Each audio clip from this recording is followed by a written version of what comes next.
que le nom de Dieu soit avec nous. Bienvenue dans votre émission à la lumière des psaumes sur la chaîne des disciples. Il est important, comme nous avons dit précédemment, les psaumes sont des exercices d'application de notre foi. Après avoir lu la loi, après avoir lu les prophètes, après avoir pris connaissance de la nouvelle alliance, nous retournons dans les psaumes parce que lorsque Jésus-Christ ressuscite et sur le chemin de Damas, il rencontre les disciples, il leur ouvre l'intelligence, l'esprit pour comprendre la parole de Dieu. Et de quoi est-ce qu'elle parlait? Elle parlait de la loi, elle parlait des prophètes et elle parlait des psaumes.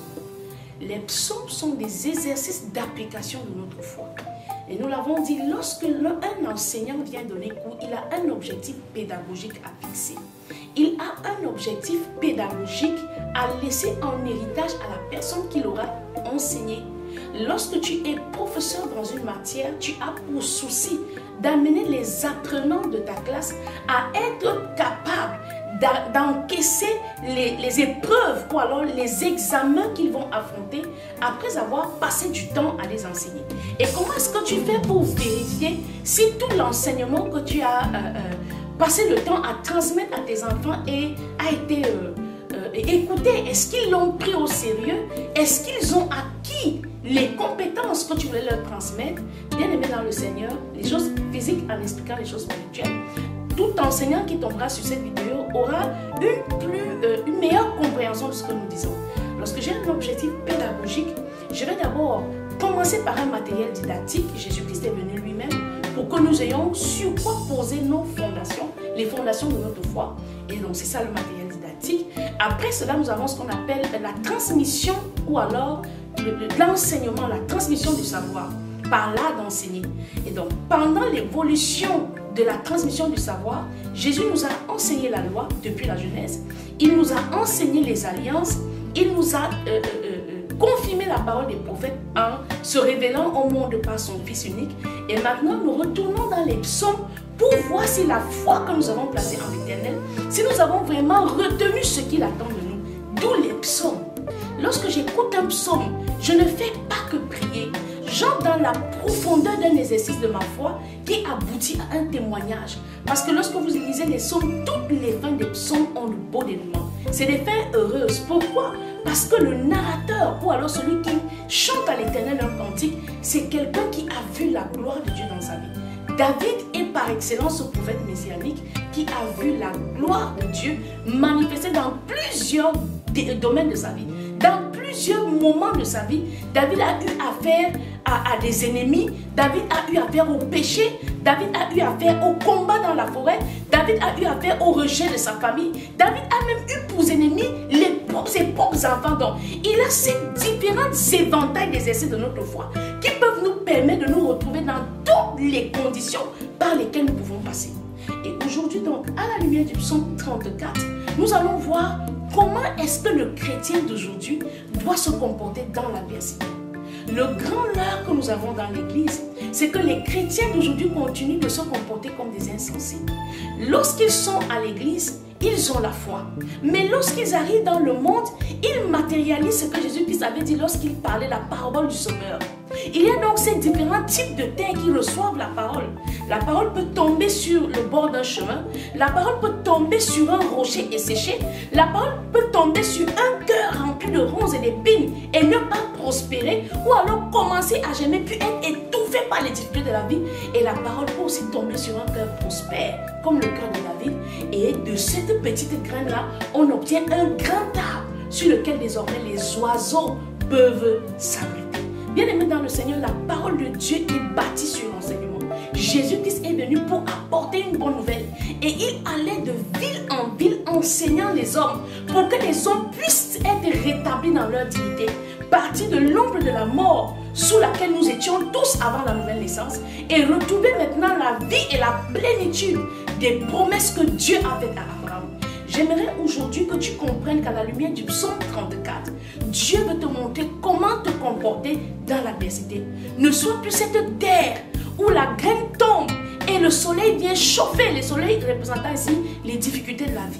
Seigneur, oui, on m'a enseigné que tu es. On m'a dit ceci à l'église. Mais quand je regarde la facture que je dois payer, bien aimé, je suis obligée à retourner dans ce péché-là. Non. Il faut que tu saches que d'autres personnes ont vécu cela avant toi. Mais comment est-ce qu'ils ont fait pour triompher? À la lumière du psaume 34, nous sommes interpellés de rentrer dans le livre de 1 Samuel chapitre 21, du premier verset au verset 16, pour comprendre ce que nous dit le psaume 34. Donc le psaume 34 ne se limite pas à sa lecture, mais c'est un exercice d'application qui te permet de comprendre qu'est-ce que David avait fait dans une situation qui ressemble à celle que je traverse. Comment est-ce qu'il s'était comporté? Qu'est-ce qu'il avait fait pour échapper à ce piège? Aujourd'hui, nous allons lire et nous allons positionner ce savoir-là définitivement pour que quand Dieu vient regarder ton cœur, quand il parcourt la terre chaque matin, il examine les cœurs des hommes et il regarde ceux qui se tournent complètement vers lui, il s'arrête et il renouvelle ses bontés envers toi. Car les bontés de l'Éternel se renouvellent dans nos vies chaque matin. 1 Samuel chapitre 21 du verset 1 au verset 16 à la lumière du psaume 34. Nous lisons au nom du Seigneur Jésus-Christ. David se rendit à Nob vers le sacrificateur Achimélec, qui accourut effrayé au-devant de lui et lui dit: mais pourquoi es-tu seul?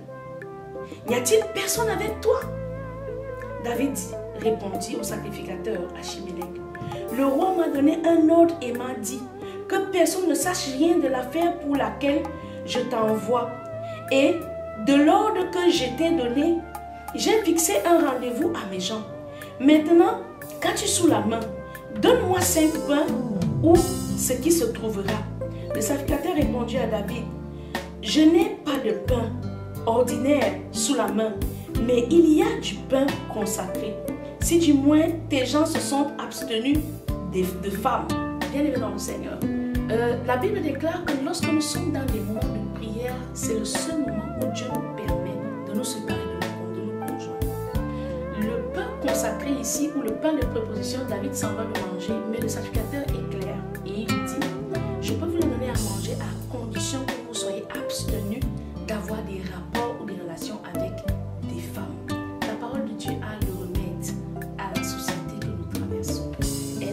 Elle est riche, plus qu'une vitamine, elle fait du bien, elle nourrit nos esprits et elle nous fortifie.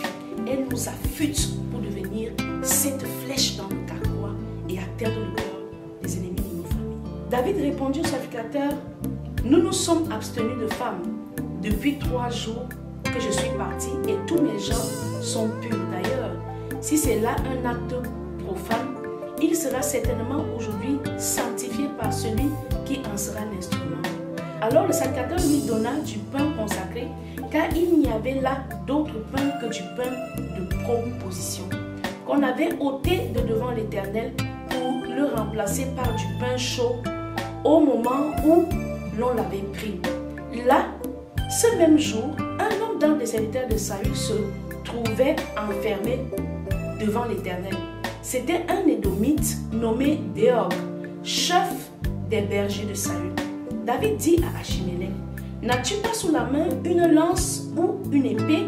Car je n'ai pris avec moi ni mon épée, ni mes armes, parce que l'ordre du roi était pressant. Le sacrificateur lui répondit: voici l'épée de Goliath, le Philistin, que tu as tué dans la vallée des Térébintes. Elle est enveloppée dans un drap derrière l'éphod. Si tu peux la prendre, prends-la, car il n'y en a pas d'autre ici. Et David dit: il n'y en a point de pareil, donne-la-moi. David se leva, verset 10, s'enfuit le même jour loin de Saül. Il arriva chez Akish, roi de Gath. Les serviteurs d'Akish lui dirent: n'est-ce pas là David, roi du pays? N'est-ce pas celui pour qui l'on chantait en disant: Saul a frappé ses 1000 et David ses 10 000? Nous sommes donc semblables à David lorsque nous fuyons Saül, lorsque nous fuyons les petits adversaires, parce que David avait déjà tué Goliath. David avait déjà accompli le plus dur. Mais lorsqu'il a entendu que Saül, qui était roi à l'époque, était à sa poursuite pour le faire mourir, David a fui dans la maison du sacrificateur et il en est de fuite en fuite et se comportant comme un insensé.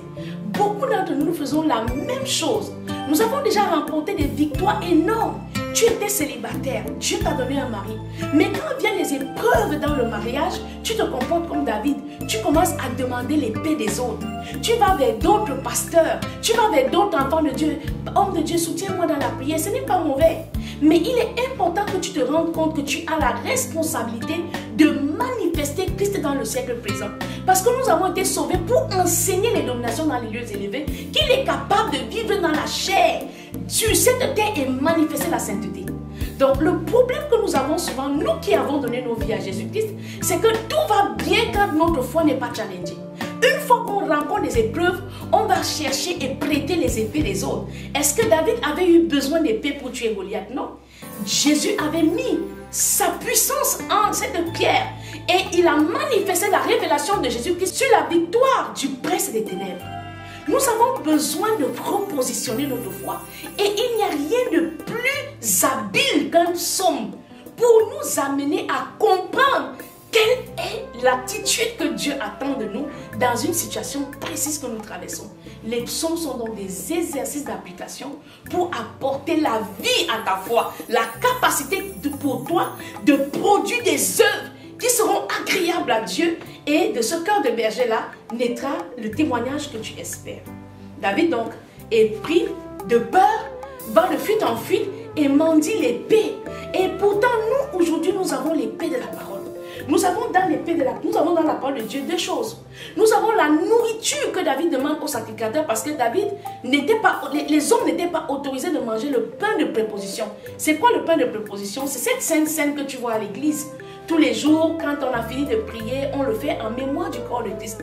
Et donc, à l'époque, les sacrificateurs n'étaient pas autorisés de manger ce pain de préposition-là. Mais qu'est-ce que David fait? David va demander la nourriture parce qu'il est affaibli, il est en train de fuir. Il fuit qui? Il fuit Saül. Oubliant que le Dieu qui l'a fait remporter la victoire, qui lui a donné la victoire sur Goliath, peut faire plus que ça, qui est Saül. Saül même qui fuyait Goliath. Bien aimé dans le Seigneur.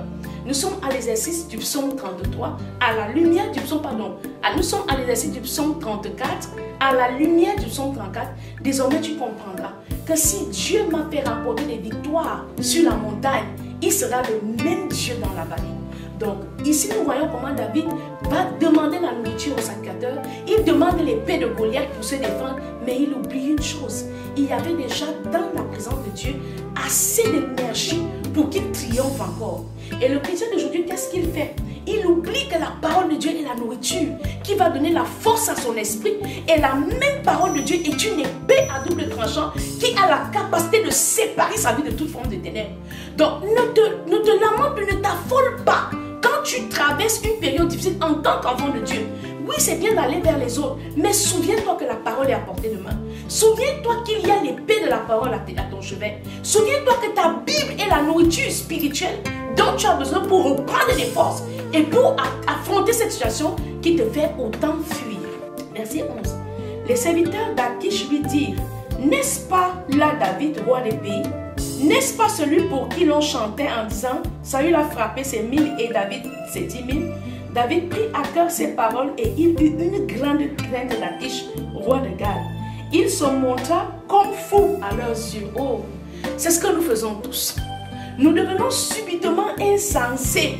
Nous rejetons notre foi lorsque nous sommes au milieu des personnes de notre village, des gardiens, des coutumes de nos villages. Qu'est-ce qu'on fait? On va se soumettre à eux comme des fous. Pourtant, nous avons la nourriture de la parole qui nous fortifie et l'épée de l'esprit pour séparer nos vies de toute forme de ténèbres. Bien-aimés dans le Seigneur, nous allons lire plus tard dans le livre de Marc que tout est à Dieu. Que ce soit la loi, bien-aimés dans le Seigneur, tout appartient à Dieu. Si nous avons pu accomplir les choses dignes dans la maison de Dieu selon qu'il est écrit, cela est une grâce. Cela reste et demeure encore une grâce. Car c'est Dieu qui donne la capacité de triompher de Goliath. C'est lui qui te permet d'apporter dans la maison les dîmes et les offrandes. Donc il est le Dieu qui te donne la semence. Il est aussi le Dieu qui te fait grâce, bien-aimé. Il est celui qui, même sans la semence, peut te rendre visite. À condition que ton cœur soit dans cette expectative-là. Il se montra comme fou à leurs yeux et fit devant eux des extravagances. Il faisait des marques sur les battants des portes et il laissait couler sa salive sur sa barbe. Imaginez un grand vainqueur comme David, un monsieur qui vient d'abattre à lui seul un homme que toute une armée d'Israélites n'a pas pu renverser. Un homme qui a fait battre de tête toute une équipe de Philistins est obligé de jouer au fou. Nous le faisons beaucoup de fois.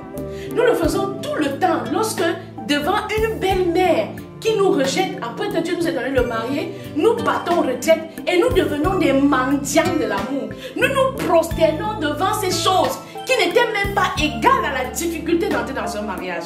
Nous devenons semblables à David. Nous faisons les fous. Imaginez. Voilà la solution qu'un grand guerrier qui vient de couper la tête de Goliath est obligé d'adopter devant ses ennemis parce qu'il a peur. Peur que le nouveau roi qui parle de lui et qui se souvient de cette victoire-là va le trahir ou le ramener à Saül, verset 14. Achis dit à ses serviteurs, vous voyez bien que cet homme a perdu la raison. Pourquoi me l'amenez-vous? Est-ce que je manque de vous pour que vous m'amenez celui-ci et me rendiez témoin de ses extravagances? Faut-il qu'il entre dans ma maison? Oh Saint-Esprit, nous te louons pour cette parole. David partit de là et se sauva dans la caverne d'Adullam, ses frères. Et toute la maison de son père la prirent et il descendit vers lui. Tous ceux qui se trouvaient dans la détresse, qui avaient des créanciers ou qui étaient mécontents, se rassemblaient auprès de lui. Et il devint leur chef. Et ici se joignirent à lui environ 400 hommes.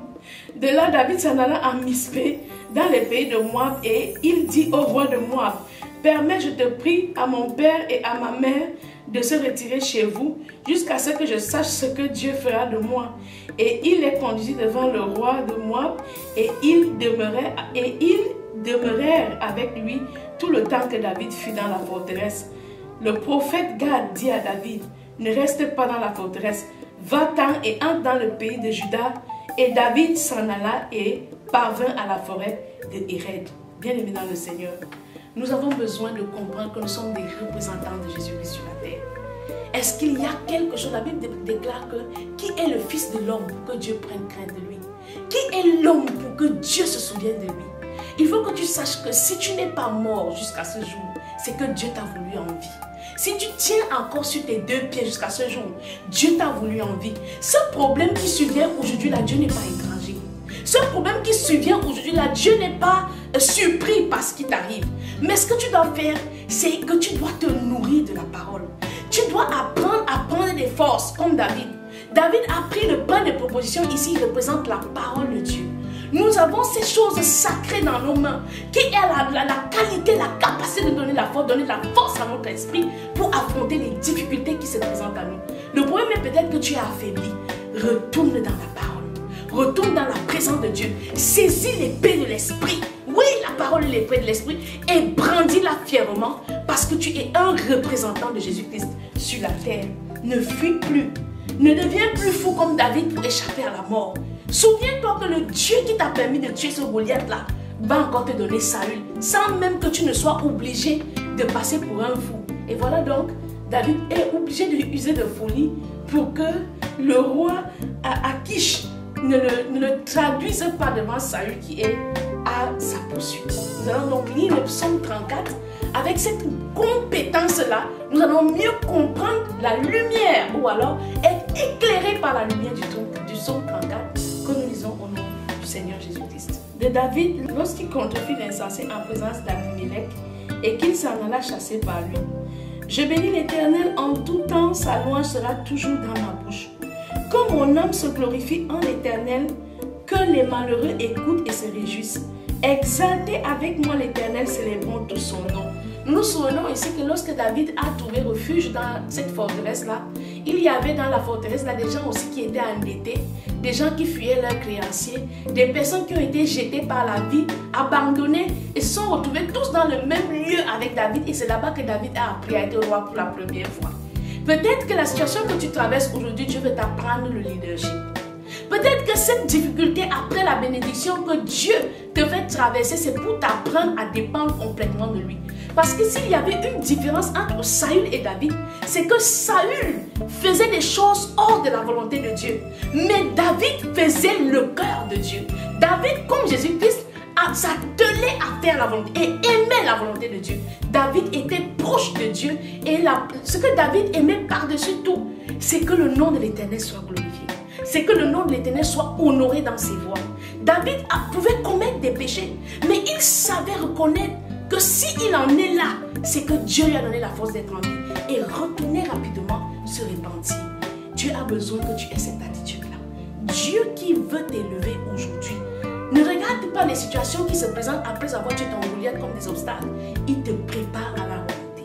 J'ai cherché l'Éternel et il m'a répondu. Il m'a délivré de toutes mes frayeurs. Quand on tourne vers lui les regards, on est rayonnant de joie et le visage ne se couvre pas de honte. Quand un malheureux crie, l'Éternel entend et il le sauve de toutes ses détresses. L'ange de l'Éternel campe autour de ceux qui le craignent et il les arrache au danger. Il faut que tu le comprennes, que tu l'intègres et que tu l'assimiles. Quel que soit le danger qui va se présenter aujourd'hui, l'ange de l'Éternel campe autour de ta vie. Quelles que soient les peurs, les messages, les frayeurs par lesquelles tu peux te retrouver en fuite, l'ange de l'Éternel campe autour de ceux qui le craignent. Tu n'as pas besoin de fuir. Écoute la voix de l'Esprit. Peut-être que par ta peur, tu seras envoyé comme David dans un lieu de retrait où tu apprendras à être le roi des rejetés, le roi des méprisés, le roi des malheureux, le roi des gens qui n'ont pas de voix. C'est à ce genre de royauté que Dieu prend plaisir. Car il dit que ce qui a permis un trône, c'est la justice et l'équité. Et non l'autorité, et non l'abus de pouvoir, et non toutes ces choses qui peuvent nous faire croire que nous échappons à la justice. Non, il y a encore une justice dans le ciel. Cette justice-là est plus redoutable que la justice des hommes. Quand on tourne vers lui les regards, on est rayonnant de joie. Et le visage ne se couvre pas de honte. Quand un malheureux crie à l'Éternel, l'Éternel entend et il le sauve de toutes ses détresses. L'ange de l'Éternel campe autour de ceux qui le craignent et il les arrache du danger. Sentez et voyez combien l'Éternel est bon. Heureux l'homme qui cherche en lui son refuge. Craignez l'Éternel, vous ses saints, car rien ne manque à ceux qui le craignent. Voilà une promesse de l'Éternel à laquelle moi-même j'accorde toute mon attention.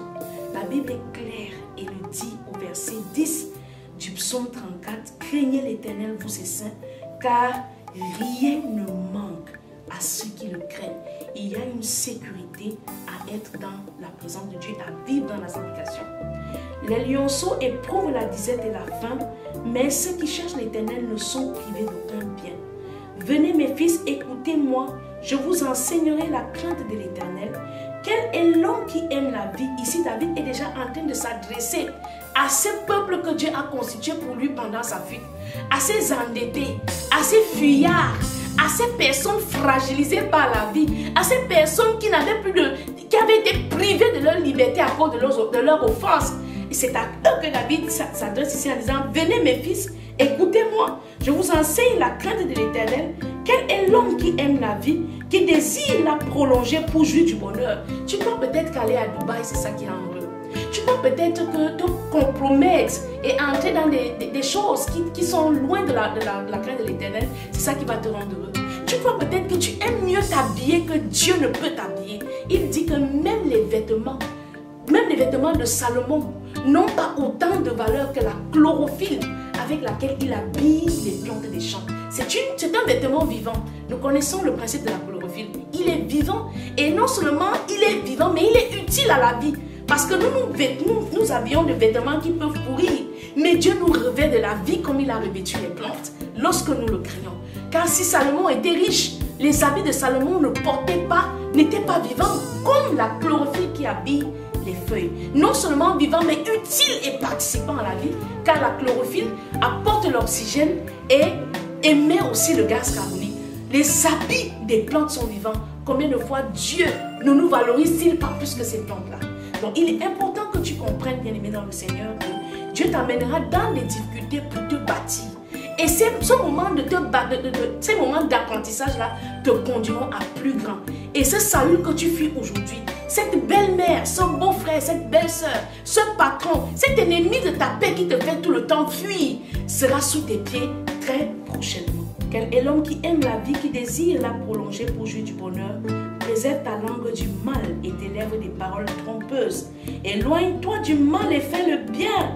Recherche et poursuis la paix. Les yeux de l'Éternel sont sur les justes et ses oreilles sont attentives à leurs cris. L'Éternel tourne sa face contre les méchants pour retrancher de la terre leur souvenir. C'est ainsi que le souvenir de Saül sera retranché à la suite de la lecture du livre de Samuel, 1 Samuel chapitre 21. Lorsque nous poursuivons la lecture, nous verrons bien comment Saül sera retranché. Quand les justes crient, l'Éternel entend et il les délivre de toute leur détresse. Il parlait ici de lui. L'Éternel est près de ceux qui ont le cœur brisé et il sauve ceux qui ont l'esprit dans l'abattement. Le malheur atteint souvent le juste, mais l'Éternel en délivre toujours. Alléluia. Il garde tous ses os, aucun d'eux n'est brisé. Le malheur tue le méchant et les ennemis du juste sont châtiés. L'Éternel délivre l'âme de ses serviteurs et tous ceux qui l'ont pour refuge échappent au châtiment.